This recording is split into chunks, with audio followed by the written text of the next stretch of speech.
Bismillahirrahmanirrahim. Alhamdulillah, salatu wassalamu ala rasulillah Sayyidina wa maulana Muhammadin ibn Abdillah wa ala alihi wa ashabihi wa mawala. La hawla wa la quwwata illa billah. Wa ba'd. Anak-anak sekalian, dibuka kitabnya. Kita sampai pada hadis yang ke-8. Kemarin kita sudah mempelajari hadis yang ke-7. Sekarang kita akan masuk pada hadis yang ke-8. Sudah dibuka semuanya? Bismillahirrahmanirrahim. Hadis 8. Hadis tentang nasihat. Ad-dinun nasiha. Ad-dinun nasiha. Diulang. Artinya agama adalah nasihat.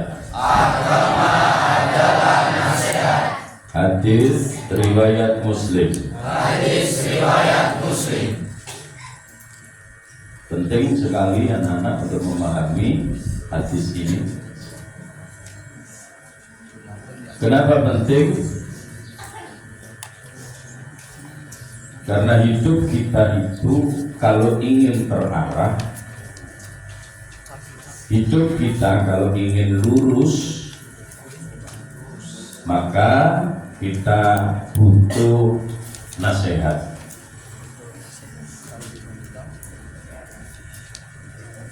Jadi dalam kehidupan ini kalau kita ingin hidup kita terarah, maka kita butuh nasihat.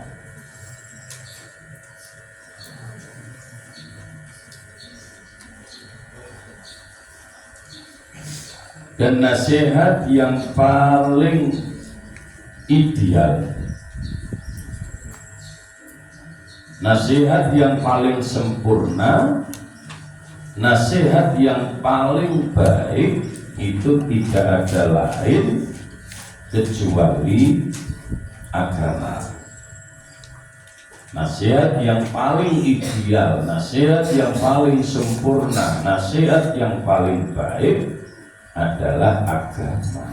Ketika kita bicara tentang agama, maka agama yang dimaksud itu adalah ad-dinul Islam.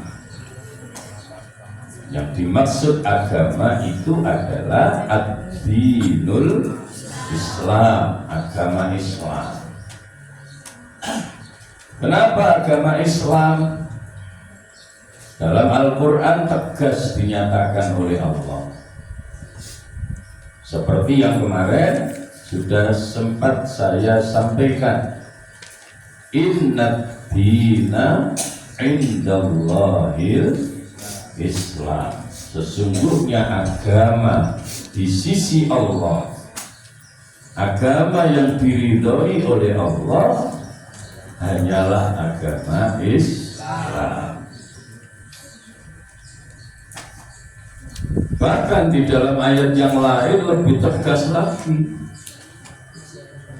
Orang-orang yang melakukan amal baik sekalipun, melakukan perbuatan baik sekalipun, kalau tidak dengan dasar Islam, maka amal baiknya sia-sia, tidak akan diterima oleh Allah. Ayatnya jelas, wa may yabtaghi ghairal islami dinan falan yuqbala minhu wa huwa fil akhirati minal khasirin. Barang siapa yang mengharapkan agama selain agama Islam, mengikuti agama selain agama Islam, memeluk agama selain agama Islam, maka semua yang dilakukannya tidak akan diterima. Andai ada orang kafir lalu kemudian sodako ke masjid 1 miliar, diterima gak? Diterima gak? Terima uangnya. Nah kamu tuh gak mari-mari masjid, ya kan nomor gini-gini gak ketemu jalan, ya terima duit, tapi amal itu di hadapan Allah tidak akan diterima, tidak punya nilai. Kenapa? Karena dia kafir, dia bukan orang Islam. Makanya saya kemarin bilang, ketika Allah menjadikan kita sebagai orang Islam, itu satu anugerah, satu nikmat yang luar biasa. Maka kalau anugerah yang luar biasa ini kamu sia-siakan, alangkah bodohnya kita. Lahir procot coer si dadekno karo Gusti Allah dadi wong Islam, kok gak gelem ngramut Islami. Yo, Pak Samono Pak, kok masih ngene-ngene gak ketok aku Pak. Yo, makanya jangan berlebihan, ya respon biasa saja, ya biasa saja. Jadi kalau kita ini yang sejak kecil, sejak lahir procot wis didadekno karo Gusti Allah dadi wong Islam. Kenapa? Karena kebetulan bapak ibu kita Islam. Maka insya Allah dan alhamdulillah kita menjadi orang Islam mulai lahir. Tapi kalau kita tidak merawat Islam kita, kalau kita tidak menjaga Islam kita, kalau kita tidak mengamalkan Islam kita, maka kita akan rugi yang sangat besar. Karena orang lain yang tidak dapat anugerah Islam, mereka sudah jelas-jelas ruginya. Maka banyak orang yang berharap untuk mendapatkan nikmat yang berupa Islam, nikmat berupa iman, nikmat berupa Islam. Loh kok kon dikai karo Gusti Allah ket lahir wis Islam, kok gak gelem ngelakoni Islami? Maka kerugian kamu itu luar biasa besar. Makanya saya berkali-kali bilang ke kamu, kamu harus bersyukur. Karena apa? Karena selalu digembleng dalam jalan agama Islam. Di dalam Islam itu seluruhnya penuh dengan nasihat-nasihat yang bisa mengantarkan kita pada keberhasilan hidup. Karena itu anak-anak tidak heran ketika Rasulullah mengatakan seperti hadis yang kamu baca tadi. Ketika Rasul mengatakan ad-dinun nasihah, agama itu adalah nasihat, maka ada para sahabat lalu bertanya kepada Rasulullah, "Qulna liman ya Rasulullah?" Sahabat-sahabat kemudian bertanya, untuk siapa itu ya Rasul nasihat itu? Rasulullah kemudian menjawab, "Qul lillah wali rasulih wali kitabih wali a'immatil muslimin wa ammatihim." Jadi agama itu nasihat untuk siapa? Ini kalau salah memahami bahaya. Ya, kalau salah memahami bahaya. Untuk siapa agama itu menjadi nasihat? Ini pertanyaan para sahabat. Untuk siapa ya Rasul? Maka Nabi kemudian menjawab, satu, lillah. Agama itu adalah nasihat untuk Allah.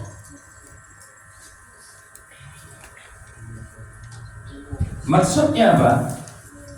Maksudnya nasihat bagi Allah itu adalah iman kepada Allah Subhanahu wa ta'ala, mentauhidkan Allah,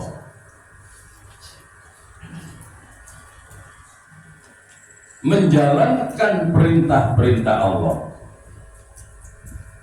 dan menjauhi larangan-larangan Allah. Jadi bukan berarti Allah butuh nasihat, bukan. Yang dimaksud lillah, nasihat bagi Allah, itu maksudnya kita semua orang-orang yang sudah ditakdirkan oleh Allah menjadi orang yang beragama Islam, kita yang ditakdirkan oleh Allah menjadi orang-orang yang memeluk ajaran agama Islam, maka kita harus memperhatikan nasihat yang berkaitan dengan Allah. Yang berkaitan dengan Allah itu apa? Mengimani Allah, mentauhidkan Allah. Makanya saya seringkali mengingatkan kalian sekolah, tanya anak-anak yang sekolah berburu masuk SMK, tidak apa-apa,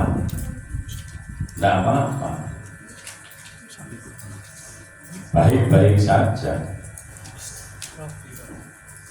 Orientasinya apa? Tentu orientasinya, harapannya ketika lulus SMK siap bekerja, siap bekerja. Tapi ketika ditanya apakah menjamin setelah lulus pasti dapat pekerjaan? Tidak.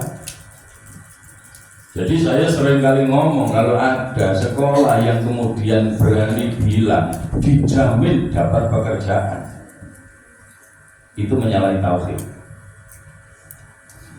Itu menyalahi tauhid. Kenapa? Yang menentukan semuanya itu bukan ijazah kita, bukan sekolah kita. Kalau kita bicara tentang nasib masa depan, yang menentukan itu Allah, dan itu harus yakin.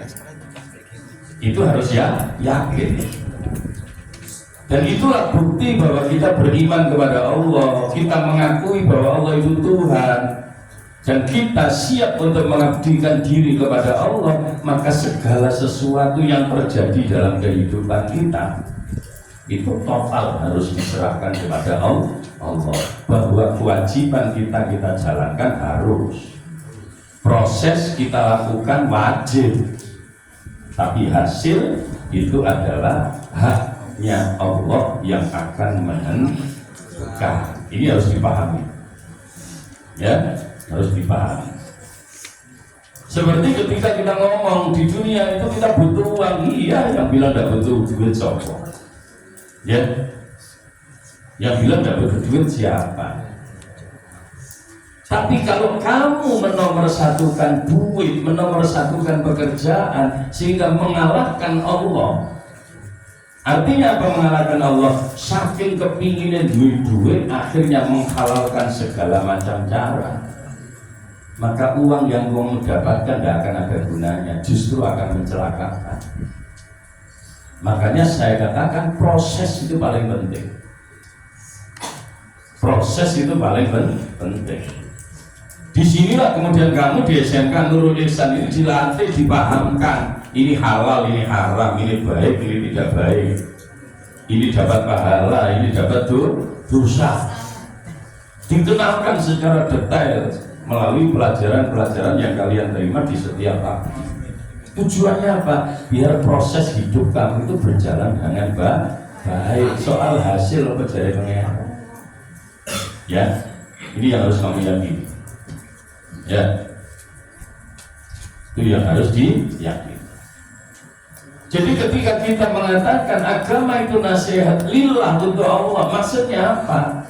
Maksudnya bahwa kita harus betul-betul menempatkan keimanan kita fokus mentauhidkan Allah Subhanahu wa ta'ala. Maka hidup itu disandarkan hanya kepada Allah. Kalau kamu menyandarkan kepada manusia, pasti kecewa. Pasti kecewa. Kamu bayang duwe wong tua. Wong tua kuwi andekan begini, pasti saya enak, siapa bilang? Tidak jamin. Kenapa? Jaminan hidup itu yang menentukan adalah Allah. Wis rungono tenan ya. Rungono tenan. Kenapa? Karena banyak anak-anak sekarang yang tidak siap menghadapi realita, lalu yang terjadi suka mengumpat dan mencaci maki orang tuanya sendiri. Hati-hati.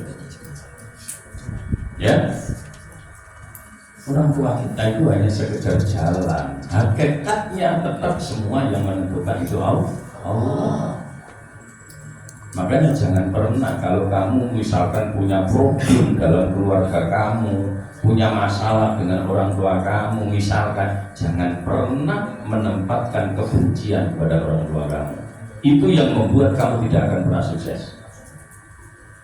Yes, giling-gilingan nasihat saya. Ya, jangan pernah sedikit pun membenci kepada orang tua kalian, apakah itu ibu ataukah itu bapak. Kenapa? Karena kamu bisa hadir ke dunia ini itu karena ada bapak dan ibu kamu. Iya kan? Iya. Tanpa adanya bapak dan ibu kamu tidak akan pernah hadir ke dunia. Karena memang prosesnya harus melalui itu. Bisa, rumah teman-teman. Karena saya prihatin anak-anak. Banyak anak-anak muda, anak-anak remaja yang tidak mengerti hal-hal yang semacam ini. Lalu kemudian ada konflik sedikit dengan orang tuanya, lalu bencinya setengah mati dengan ibunya, bencinya setengah mati dengan bapaknya. Jangan, itu yang membuat kamu akan celaka dunia akhirat.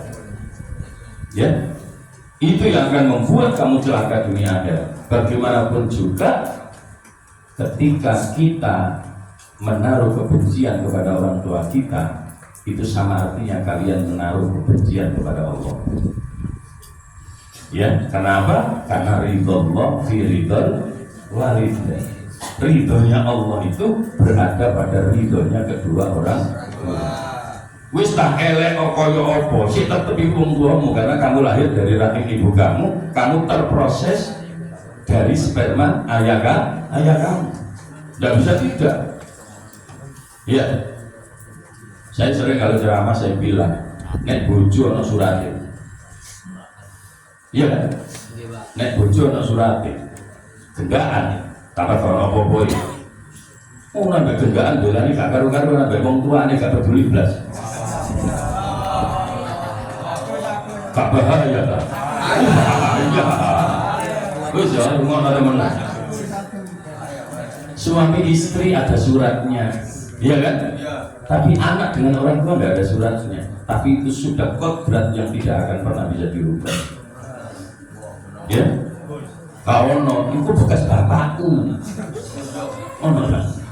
Kan? Kau itu bekas makku. Terus, aku sekarang punya mama baru. Bahaya.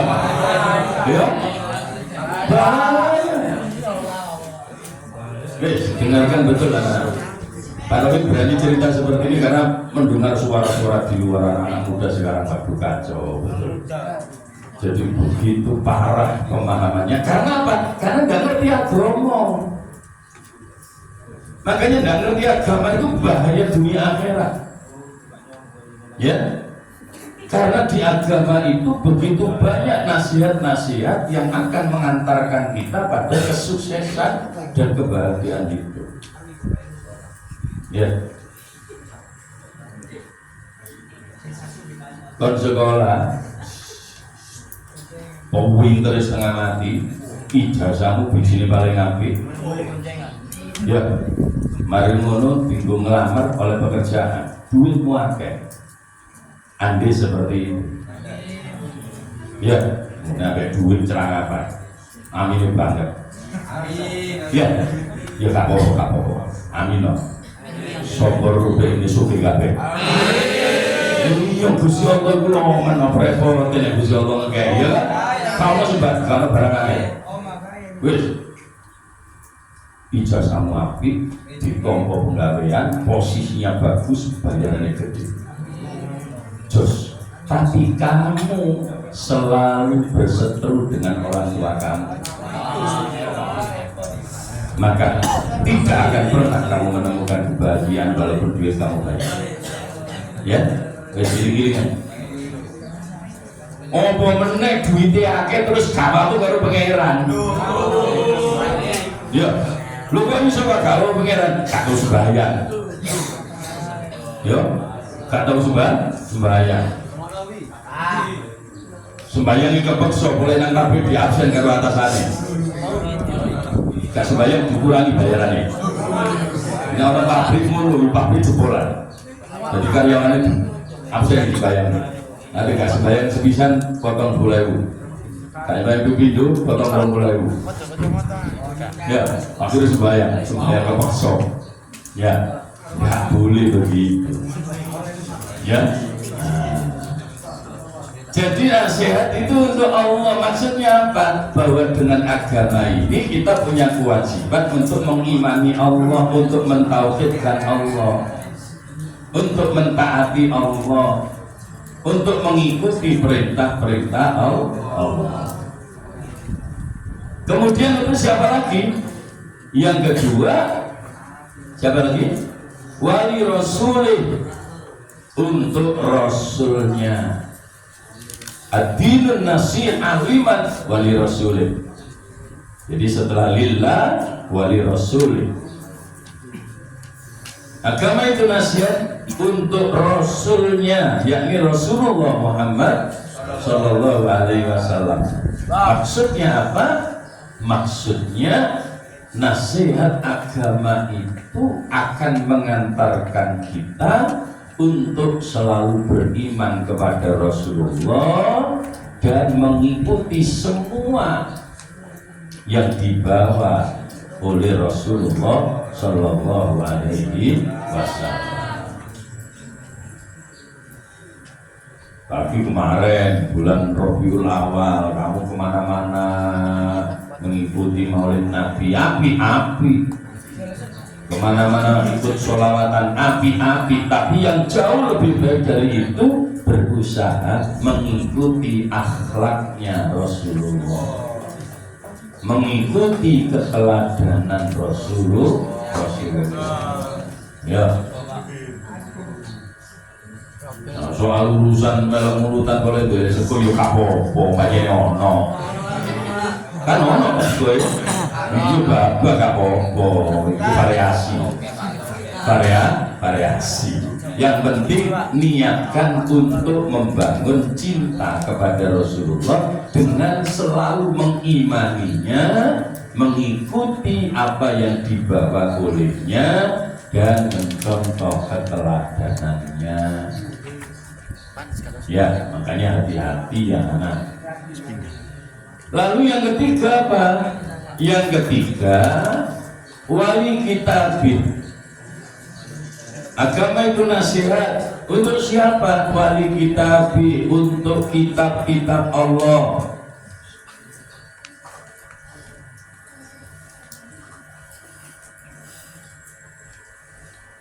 Maksudnya bahwa dengan menjadikan agama itu sebagai nasihat, lalu di sana kita ada tuntunan-tuntunan dari kitab-kitab Allah. Maka kitab-kitab Allah dalam hal ini kita sebagai umat Rasulullah adalah Al-Quranul Karim. Maka Al-Quran itu dipelajari, difahami, ditadabburi, direnungi, lalu kemudian diamalkan.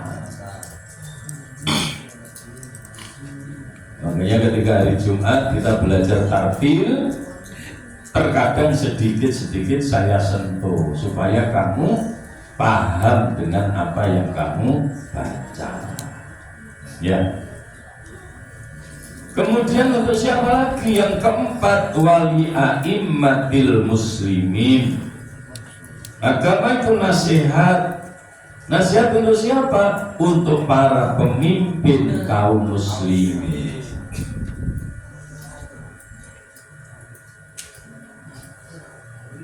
Maksudnya apa?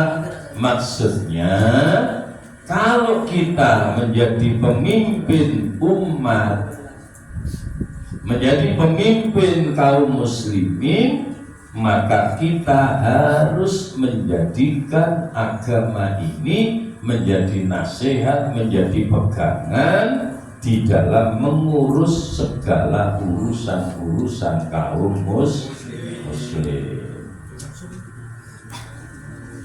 Ya tentu sesuai dengan porsinya masing-masing. Kalau levelnya kecil tingkat RT ya sing diurusi sak RT, kalau tingkat RW ya sing diurusi sak RW, kalau presiden sing diurusi sak negara, kan begitu, sesuai dengan porsinya.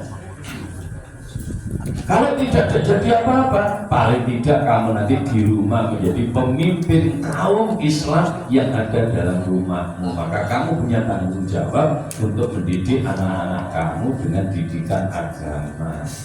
Nah, yang jadi masalah, bagaimana kamu didik anakmu dengan didikan agama? Wong diri gak ngerti agama itu kan kacau.